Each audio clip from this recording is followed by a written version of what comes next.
Khalifah Umar bin Khattab radhiyallahu anhu juga pernah memberikan sejumlah harta kepada para petani di Irak dari Baitul Mal yang memungkinkan mereka untuk menggarap lahannya. Sesungguhnya beliau ketika Irak ditaklukkan membiarkan tanahnya berada di tangan penduduknya. Beliau tidak membagi-bagikan tanah itu kepada pasukan perang, padahal tanah tersebut termasuk ghanimah atau pampasan perang. Beliau pun pernah memberikan sejumlah harta dari Baitul Mal kepada para petani untuk membantu mereka menggarap lahannya, sementara mereka belum masuk Islam.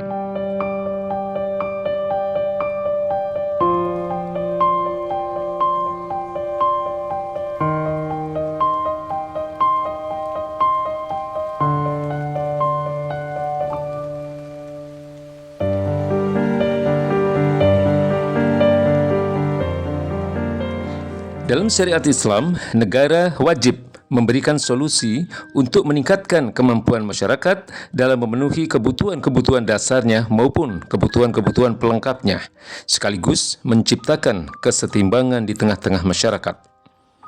Dalam hal ini, negara wajib memberikan solusi untuk memampukan setiap individu dari rakyat dalam memenuhi kebutuhan-kebutuhannya dan menciptakan kesetimbangan di masyarakat dengan cara-cara sebagai berikut.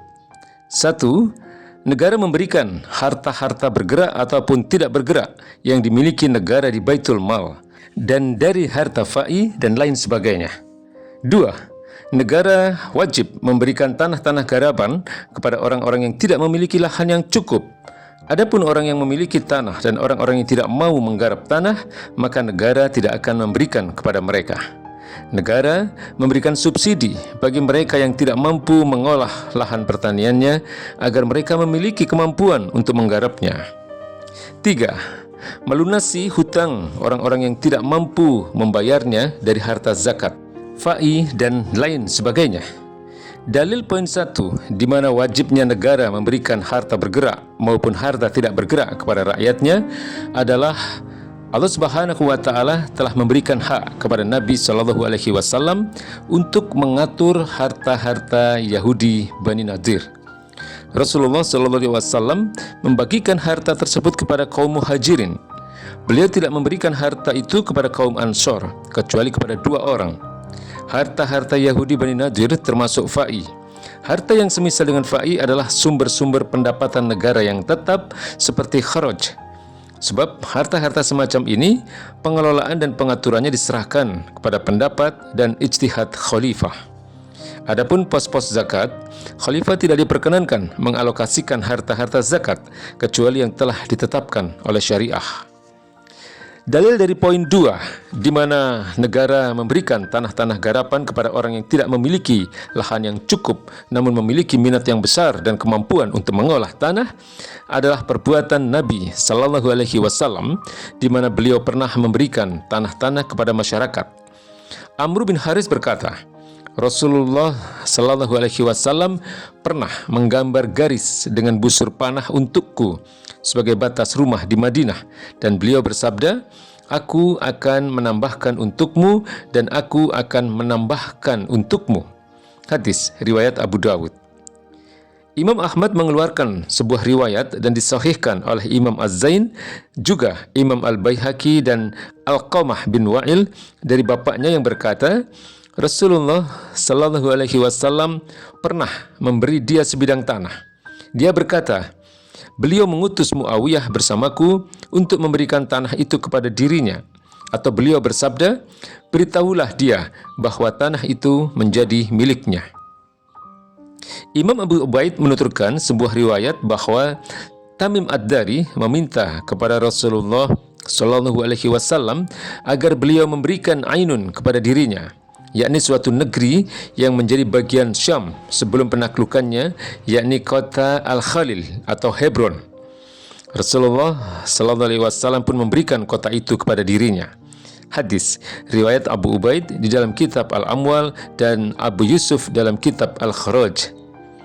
Khalifah Umar bin Khattab radhiyallahu anhu juga pernah memberikan sejumlah harta kepada para petani di Irak dari Baitul Mal yang memungkinkan mereka untuk menggarap lahannya.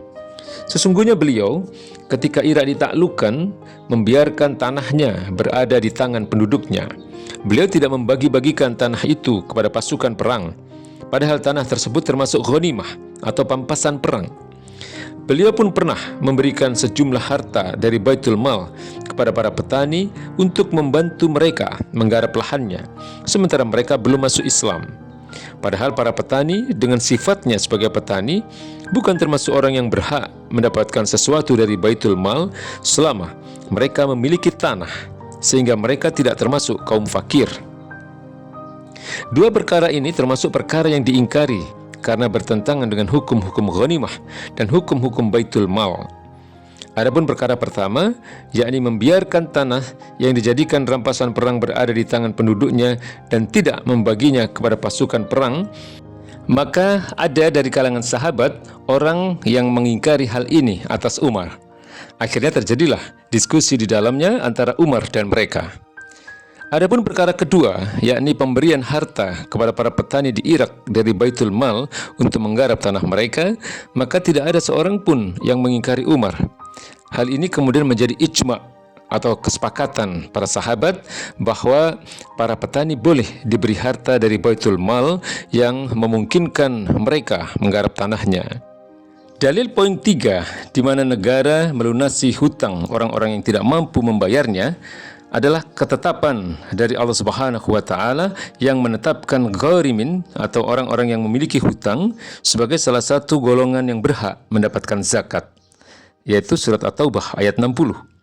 Di dalam sunnah Nabi SAW, beliau bersabda, "Man taraka malan faliwarathatihi wa man taraka kallan fa ilaina."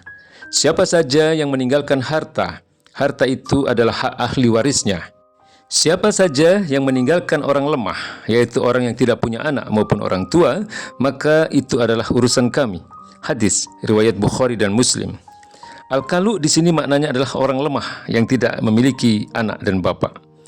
Di dalam riwayat lain dituturkan, "Man taraka malan fali ahlihi wa man taraka dainan aw daya'an fa ilayya wa alayya." Siapa saja yang meninggalkan harta, maka harta tersebut menjadi hak keluarganya.